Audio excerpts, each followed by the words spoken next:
সংস্কার যে প্রক্রিয়াটা হয়েছে এটা বিভিন্ন যে প্রতিষ্ঠান আছে এগুলো কিন্তু বাস্তবায়ন করবে। তো আপনারা জানেন নির্বাচন নিয়ে একটা সংস্কার কমিশন হয়েছিল, সেখানে হলো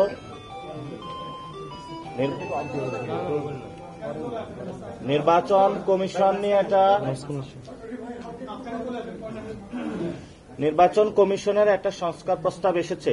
নির্বাচন কমিশন সেই সংস্কার যে প্রস্তাবগুলো বাস্তবায়ন করতে যাচ্ছে, কিন্তু এই সময়ে বাংলাদেশের একটি দল কোর্টের মধ্য দিয়ে নির্বাচন কমিশনের ঘাড়ে বন্দুক রাখছে। তারা গুন্ডাতন্ত্র করছে সেখানে, অর্থাৎ ছোট ছোট যে দলগুলা রয়েছে সেই দলগুলাকে কয়েকটা সিটের লোভ দেখিয়ে বাংলাদেশের রাজনৈতিক যে বহুদলীয় গণতন্ত্র সেটাকে তারা হত্যা করার উদ্যোগ নিচ্ছে। আমরা সেই বিষয়ে স্পষ্ট জানিয়েছি, বাংলাদেশের সংস্কার কার্যক্রম যখন তারা পলিটিক্যালি ব্যর্থ হয়েছে, রাজনৈতিকভাবে এখন তারা কোর্ট আঙ্গনের আশ্রয় নিয়ে, সুপ্রিম কোর্টের আশ্রয় নিয়ে সংস্কার প্রক্রিয়াটা বাধাগ্রস্ত করার প্রচেষ্টা চালাচ্ছে। এটা আমরা একটা বিগ কনসার্ন এসেছে।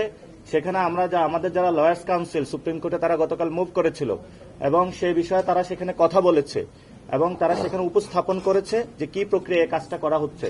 আমরা আজকে প্রধান নির্বাচন কমিশনারকে বলেছি যে কোর্ট পাড়া গুন্ডাতন্ত্র চলছে এবং সেখানে কোর্টের গাড়ে বন্দুক রেখে নির্বাচন কমিশনকে একটি বাধ্য করার ষড়যন্ত্র চলছে, যে ছোট ছোট যে পার্টিগুলো রয়েছে সেগুলোকে পকেটস্থ করা, বহুদলীয় যে গণতন্ত্র রয়েছে সেটাকে হত্যা করার।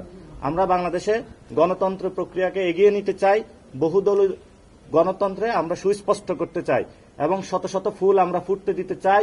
আমরা একটি ফুলকে চাই না, শত ফুল নিয়ে আমরা বসবাস করতে চাই সমাজে। এটা নিয়ে আজকে আমাদের বিস্তর কথাবার্তা হয়েছে। আরেকটি হলো যে গণভোটের মানুষ ওই যে যখন এটা পড়াকালীন সময়টা একটু বেশি যাচ্ছে এবং মক টেস্টে যেটা আমাদের এক্সপিরিয়েন্স এসেছে, যারা শিক্ষিত মানুষ তারা কিন্তু 4টা প্রশ্নই পড়তেছে এবং শেষে হা বা না তারা উত্তরে যাচ্ছে। আমরা সেখানে বলেছিলাম যে এটা যদি একটা লিডিং কোশ্চেনে হয়ে জুলাই সনদের আপনি কি সমর্থন করেন নাকি করেন না, তাহলে হা বা না। যেমন হলো আপনি যদি ধানের প্রতীকে সিল মারেন বা দাড়িপাল্লায় মারেন বা আপনি শাপলাকলিতে মারেন, এটার ম্যানিফেস্টোটা কিন্তু আলাদা থাকে। এখন আপনি যদি প্রতীকের সাথে অনেকগুলো ম্যানিফেস্টো যোগ করে দেন 31 দফা, তাহলে একটা ভোটার গিয়ে 31 দফা পড়বে, জাতীয় নাগরিক পার্টির ইশতেহার পড়বে, তারপরে কি ভোট দিবে? তো এই আমাদের যে মক ভোটিং সিস্টেম সেটাতে হলো গণভোটের প্রক্রিয়াটা এমন করে জটিল করে তোলা হয়েছে। এই জন্য হলো পুরো বাংলাদেশে তারা চিন্তাও করছে যে টাইমিংটা 1 আওয়ার এক্সপ্যান্ড করার জন্য।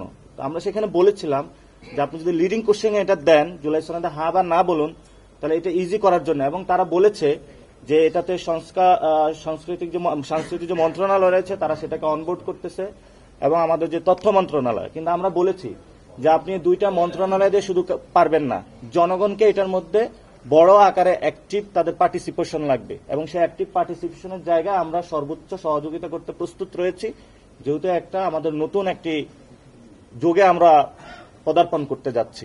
এবং আমাদের তফসিল নিয়েও কথাবার্তা হয়েছে। তফসিলে আমরা বলেছিলাম যে রাজনৈতিক স্থিতিশীলতা যদি আপনি জায়গায় যখন আসবে তখন যদি তফসিলটা দেওয়া হয় তখন কাজটা অনেক ইজি হবে। তাহলে আপনি একবার তফসিল দিলেন, আমাদের যে গণতন্ত্রের আপোষের নেত্রী উনি খালেদা জিয়া উনি হলো অসুস্থ রয়েছেন।